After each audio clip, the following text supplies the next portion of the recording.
mendoni që janë pak të fryra akuzat ndaj saj, paktën nga demagogjia politike? Gjithashtu, punë të mira janë bë, punë të mëdha janë bë, kurdo që bëhen punë ka hapësirë për kritika.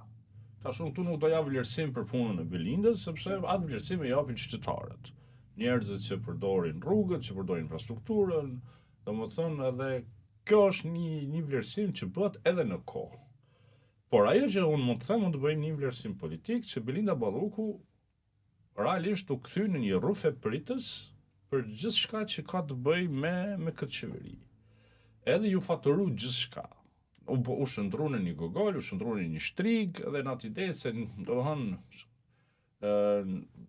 për çdo gjë pikë reference Belinda. Kjo për mua është e papranueshme. E dyta, unë kam bërë një analizë time, nuk kam marrë në përfundimin që te Belinda ka dhe një element për brenda ekosistemit të atyre strukturave që ngjiten me pushtetin. Një gjë ta kemi të qarta. Kushdo që është pushtet, ka struktura që ngjiten me pushtetin. Edhe Belinda ka bërë disa veprime që kanë kufizuar ndikimin e rrymave të caktuara dhe grupeve të caktuara të interesit. Nuk ka kufizuar ndikimin e tyre, ka kufizuar aksesin që ata kanë pasur.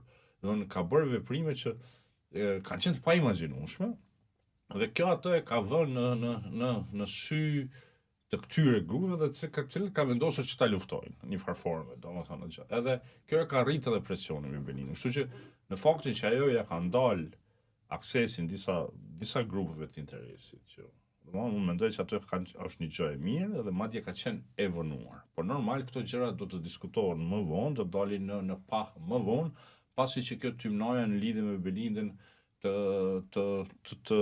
të marrë fund.